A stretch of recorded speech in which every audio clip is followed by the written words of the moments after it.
Intercaste മാരേജിലോട്ട് പോകുന്ന ആളുകളിൽ ഒട്ടുമിക്ക ആൾക്കാരും ഫേസ് ചെയ്യുന്ന വലിയൊരു പ്രശ്നമാണ് അവരെ വീട്ടിൽ നിന്ന് പുറത്താക്കപ്പെടുക, ആ ഫാമിലിയിൽ നിന്ന് പുറന്തള്ളപ്പെടുക എന്നുള്ളത്. പക്ഷേ നമ്മൾ മനസ്സിലാക്കേണ്ട ഒരു കാര്യം എന്താണെന്ന് വെച്ചാൽ, നമ്മളെല്ലാവരും മനുഷ്യന്മാരാണ്. മനുഷ്യന്മാരെപ്പോഴും ഒരു സിസ്റ്റത്തിൽ ജീവിക്കുന്ന ആൾക്കാരാണ്. ആ സിസ്റ്റത്തിൽ നിന്ന് ഒരു വ്യക്തിയെയും പുറത്താക്കാനുള്ള അർഹത ഒരാൾക്കും ഇല്ല, ഒരു ഫാമിലിക്കും ഇല്ല, ഒരു റിലീജിയനും ഇല്ല. അങ്ങനെ പുറത്താക്കപ്പെടുമ്പോൾ ആ സിസ്റ്റത്തിൽ വലിയൊരു വോയിഡ് ഉണ്ടാവുന്നുണ്ട്.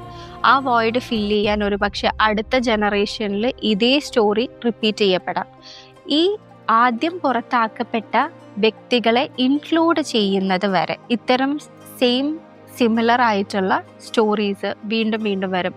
കാലങ്ങൾ കഴിയുമ്പോൾ ആൾക്കാരുടെ മൈൻഡ് സെറ്റ് മാറും. അപ്പോൾ ചിലപ്പോൾ ഇൻ്റർകാസ്റ്റ് മാരേജ് ഒരു വിഷയമല്ലാണ്ടിരിക്കും. അല്ലെങ്കിൽ ഈ കല്യാണം കഴിക്കുന്ന കുട്ടികൾ കുറച്ചുകൂടെ മെച്യൂറായിട്ട് അവരുടെ ഗഡ്സിൽ ഇയാളെ കൂടെ മാത്രമേ ജീവിക്കൂ എന്ന് പറയാൻ റെഡിയാവും. അത്തരം ആൾക്കാരിലൂടെ ഇവരെ ഇൻക്ലൂഡ് ചെയ്യപ്പെടുമ്പോൾ മാത്രമാണ് ഒരു ഫാമിലിയിലുള്ള ഈ ഒരു ഹിസ്റ്ററി അവസാനിക്കുകയുള്ളൂ.